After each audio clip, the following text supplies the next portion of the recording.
Center for the Ethiopian Educational Information and Communication Technology presents Educational Satellite Television Programs.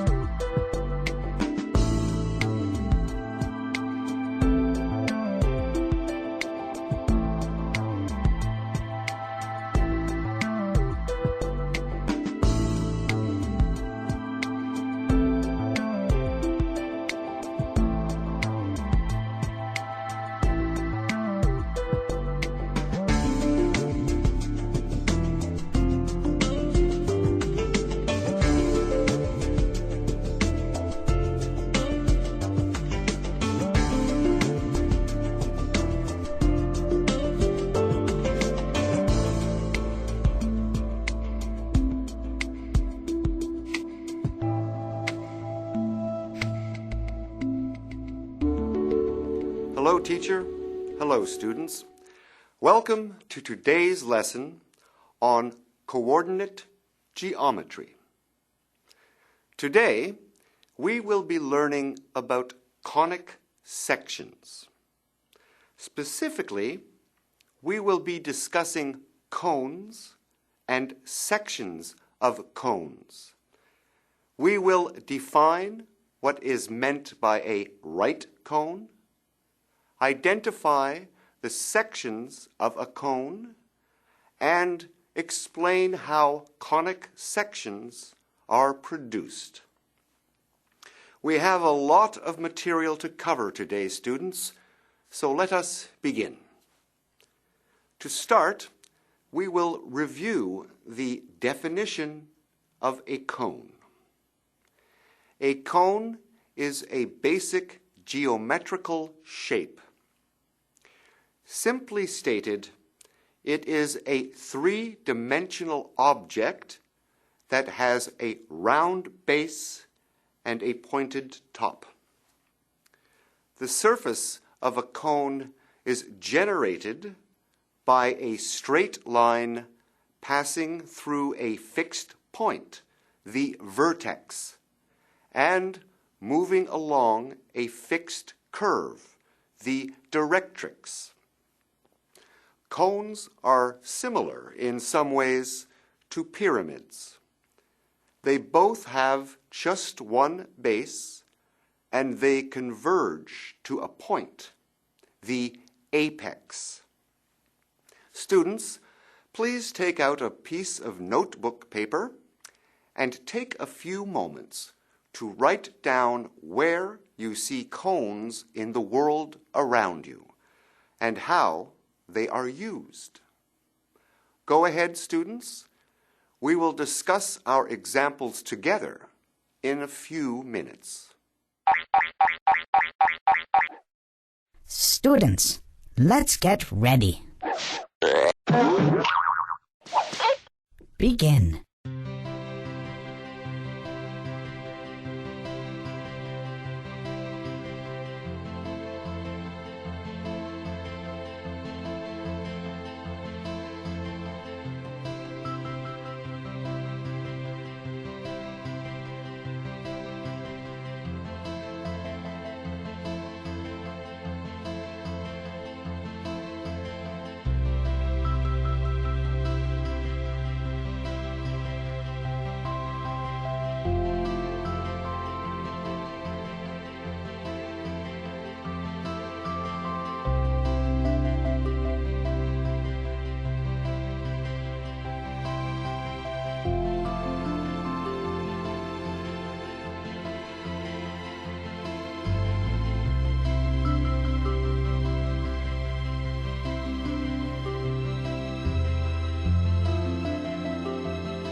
Time's up! Let's get back to our lesson.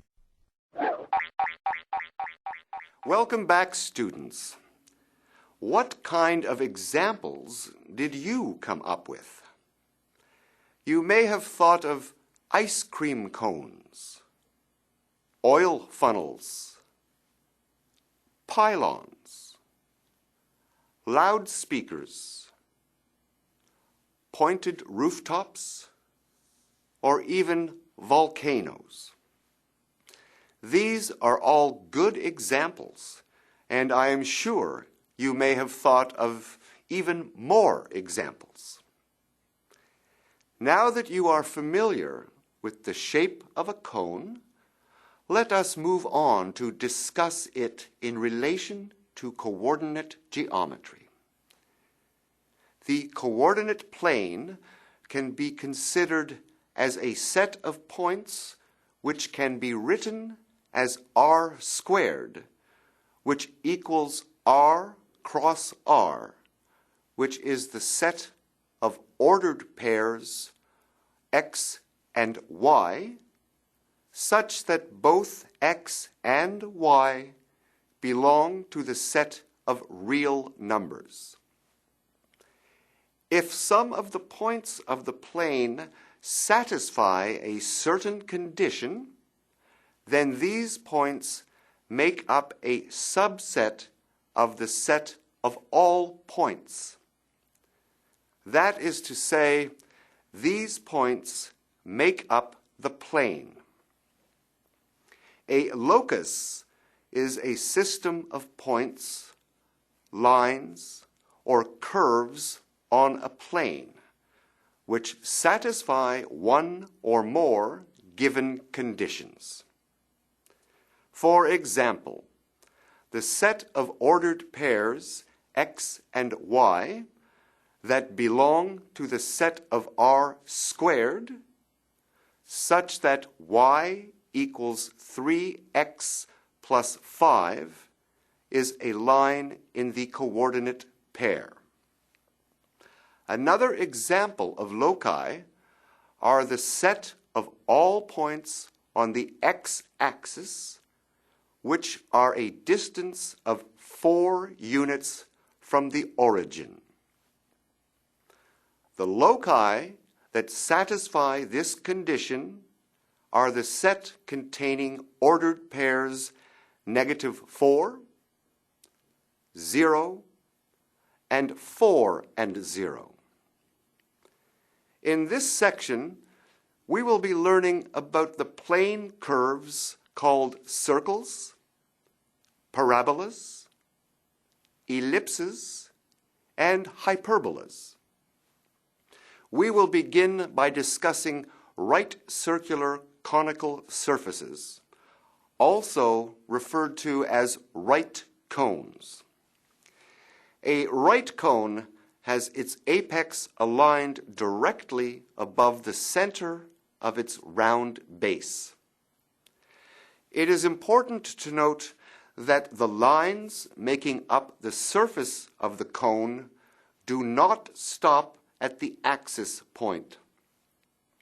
They continue through to create the shape of an inverted cone on top, and this creates the complete conic structure. Conic sections are among the oldest recognized curves. They have been studied throughout history by mathematicians and innovative thinkers.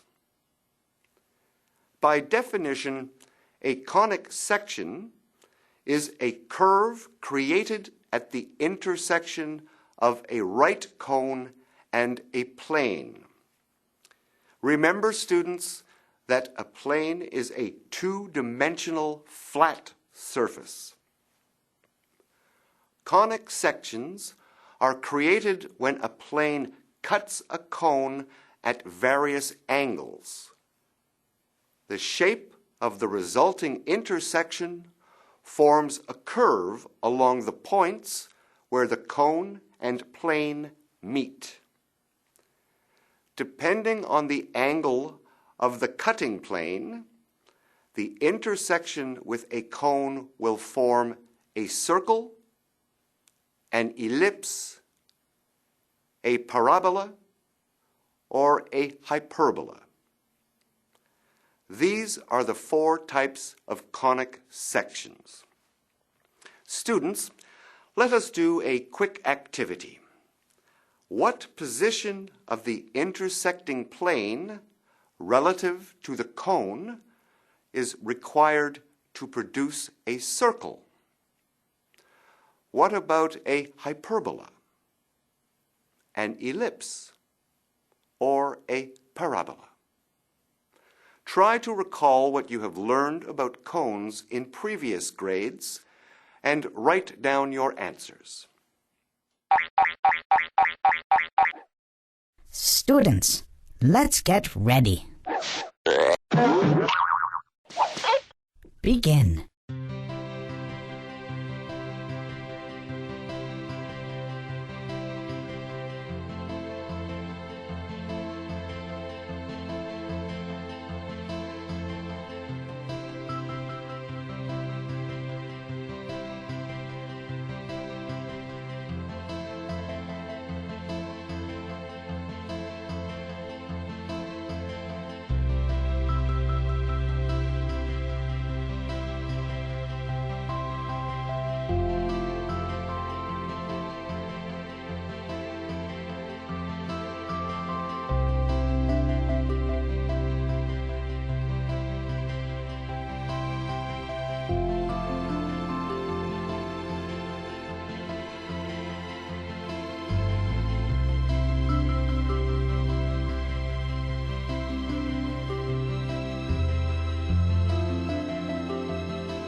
Time's up!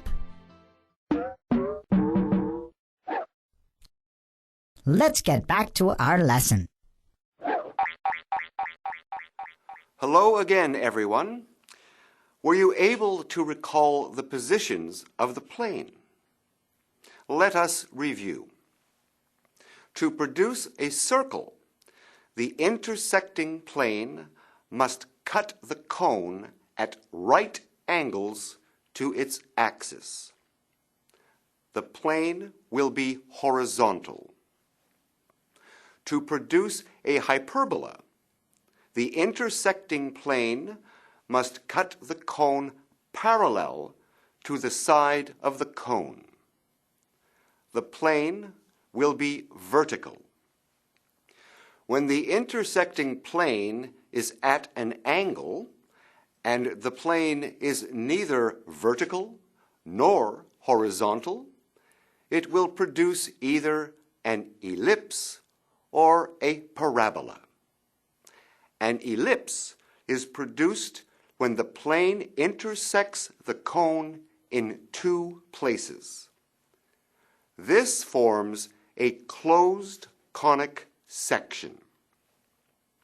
If the plane only intersects the cone once, it will form a parabola, which is an open conic section. Were these your answers, students? If so, well done. I am sure that many of you are familiar with circles, ellipses, and parabola. Perhaps you have not had the opportunity to work with hyperbolas. Over the course of this unit, you will learn about the specific mathematical definition for each of these conic sections as they relate to loci and planes. You will also learn the equations that are used to produce circles, ellipses, parabolas, and hyperbolas in coordinate geometry. We have so much to learn, students. To summarize today's lesson, a right cone has a circular base and an apex, or vertex. Its height is the perpendicular distance from the apex to the center of the base. When a cutting plane intersects a right cone, depending on the angle of the plane, it will produce one of four major conic sections: the circle, ellipse, parabola, and hyperbola. Next time, we will focus our attention on circles. Until then, thank you, teacher. Thank you, students.